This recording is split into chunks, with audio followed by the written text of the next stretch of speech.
Tetapi perkahwinan yang kuat ialah apabila kita nak the fourth level ialah kita kahwin untuk menjadi partners in taqwa. Macam Ustaz Fadul kata, bukan hanya sebagai suami isteri tetapi sebagai sahabat. Sahabat pun orang dekat, sahabat Rasulullah yang paling dekat, orang yang dengan dia kita mendapat cinta Allah. Partners in taqwa. Dan yang kelima lagi untuk masuk syurga sama-sama, lain keluarga masuk syurga sama-sama. Dan yang keenam ni best lah, kita kahwin lillahi ta'ala untuk mendapat cinta Allah. Ini situasi di mana suami, unconditional love lah. Suami kita makan apa, kita masak, suami kita ya Allah, kita nampak suami itu macam seperti kata, tengok suami ingat Allah. Dan I like that metaphor, suami kita, pasangan kita nak ujian exam paper kita. So kita bangun pagi, oh exam paper dah bangun. Syllabus apa, sabar ke, sayang ke. So dan actually yang Bonda share dalam kursus semua tu is actually the formula to make sure you pass the exam dengan izin Allah. So we have to know kat mana dia objektif ke, praktikal ke. Wallahu a'lam. Masya Allah, subhanallah. 6 tahap yang satu, yang 3 ke bawah tu adalah syurga paradigm, Bunda ya? Bawah is dunia paradigm, yang atas tu akhirat paradigm. Then we can say yang bawah 3 tu dipanggil hustle culture, hidup akan hustle, kerja. Penat. Yang atas tu barakah culture. So kita nak barakah apa-apa, barakah culture. Ketenangan, sakinah, mawaddah, warahmah. Bonda suka sakinah tu, Bonda baru faham. Bonda pun tak faham sebenarnya. Oh, sakinah tu lepas ketenangan, lepas bergaduh ya. Dah kahwin 4 tahun baru tahu. Mawaddah apa Ustaz? Mawaddah kita tertarik pada yang positif pada pasangan kita. So dah kahwin 40 tahun tadi, Bonda rasa kena sampai rahmahlah perangai masing-masing kan. Alhamdulillah. Kita kena selalu guna Bonda. Nanti kalau nampak angka keluar daripada bilik kan kan, dia cakap, bang nampak sakinah hari ni, kan, baru kita ingat tenang maksud dia.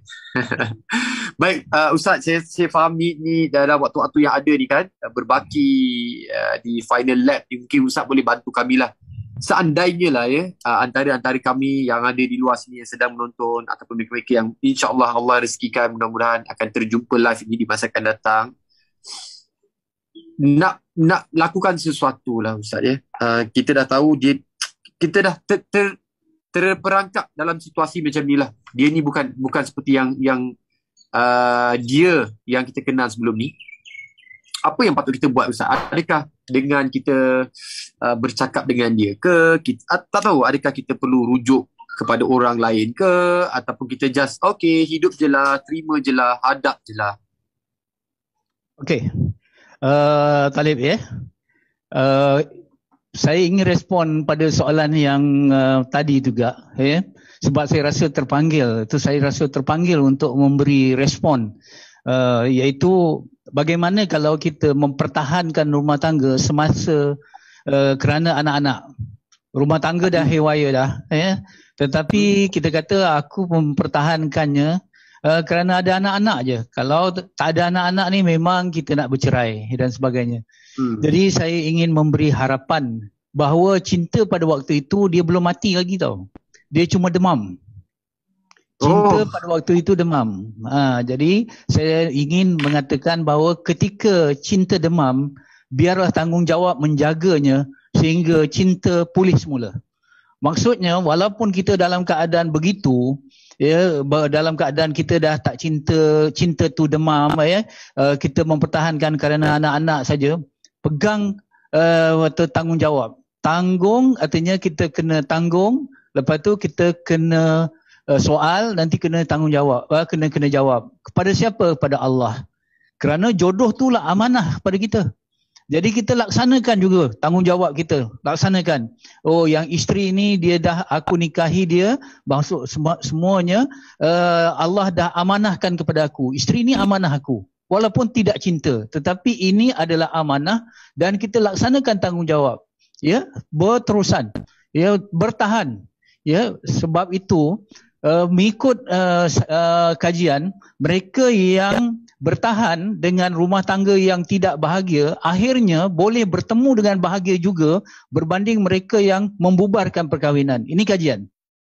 Mereka Allah yang Akbar. bertahan dalam rumah tangga yang tidak bahagia tadi, ya, yang belum bahagia, bukan saya kata tidak bahagia, yang belum bahagia kerana ada persoalan-persoalan yang terlalu rumit, terlalu rencam, kompleks, akhirnya boleh bertemu dengan bahagia juga, berbanding mereka yang bertindak membubarkan perkahwinan. Tetapi adalah yang membuat perkahwinan pun bahagia, ada. Tetapi ratio dia lebih banyak mereka yang mempertahankan perkahwinan itu yang lebih bahagia daripada membubarkan perkahwinan. Itu satu. Jadi ini tanggungjawab. Tapi tanggungjawab itu hendaklah kita sandarkan kepada Allah. Bukan sandarkan kepada peri kemanusiaan semata-mata. Betul ya? Aku kesian kat dia, dia ni dulu orang miskin, aku ambil. Jangan. Ini adalah amanah. Aku akad nikah, aku terima amanah ini daripada Allah. Jadi kita berterusan. InsyaAllah nanti rumah tangga tu akan pulih semula. InsyaAllah. Itu satu.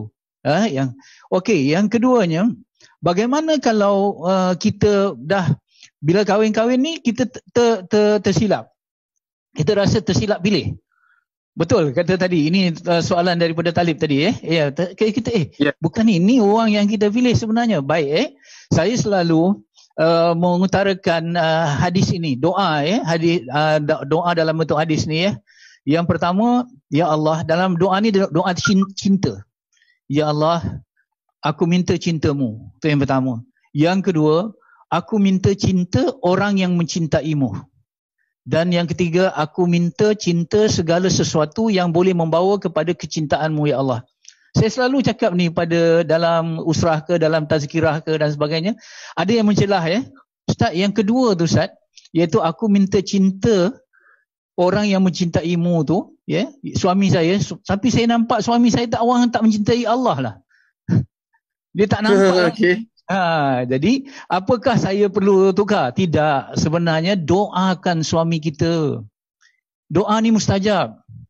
Dan selain daripada kita doa supaya suami kita jangan tukar pasangan. Bukan tukar. Sebenarnya pasangan yang itu juga cuma kita doakan supaya dia menjadi orang yang dicintai oleh Allah Subhanahu Wa Taala. Ingat lelaki yang soleh untuk wanita yang solehah. Ini boleh berlaku kepada 3 fasa. Pertama, fasa yang pertama, awal-awal lagi. Bertemu dah lelaki yang soleh, bertemu dengan lelaki yang solehah. Itu awal-awal. Kadang-kadang berlaku waktu pertengahan. Mula-mula berjumpa lelaki yang soleh. Perempuan tak solehah. Tetapi dia didik, akhirnya wanita tu jadi solehah juga. Itu satu. Yang kedua. Yang ketiga, di akhir nanti, di sakaratul maut nanti. Isteri kita tak jadi solehah juga. Tetapi apabila di saat diambang kematian kita doa betul-betul, akhirnya isteri kita juga boleh menjadi solehah. Dia 3 fasa tu. Itu satu. Sama juga seperti mana orang kata, saya katakan dalam buku saya menulis, semakin banyak kemanisan yang kita teguk, semakin banyak kemanisan yang kita ambil sebelum perkahwinan, semakin tawar dan hambar perkahwinan kita nanti. Sekali lagi saya ulang perkataan ini. Semakin banyak kemanisan yang kita teguk sebelum berkahwin, semakin tawar dan hambar perkahwinan itu nanti. Jadi ada pasangan yang datang berjumpa dengan saya, berbincang-bincang, dia kata, Ustaz, memang banyak kemanisan yang saya dah ambil sebelum perkahwinan, dah banyak dah, sekarang rumah tangga hambar Ustaz. Apakah ini satu hukuman yang muktamad ataupun yang tidak boleh diubah? Saya kata, Allah Maha Pengasih, Allah Maha Penyayang. Ini saya sebut untuk diri saya jugalah. Bertaubatlah. InsyaAllah bila kita bertaubat, kemanisan tu akan datang balik. Jadi begitulah bagi mereka yang kata pilihan dia sekarang ni dah tersalah pilih, jangan kata tersalah pilih. Kalau dia tu manusia, saya kata selagi dia manusia dia boleh berubah. Dan positifnya boleh berubah kepada kebaikan. Kita tidak menanggung dosa daripada orang lain. InsyaAllah pasangan kita boleh berubah. Memang ada faktor-faktor yang kita kena kaji sebelum berkahwin. Contoh, apakah dia tu daripada keluarga yang panas baran ke begini-begini seperti mana Prof katakan tadi. Tapi kita dah terkahwin dah.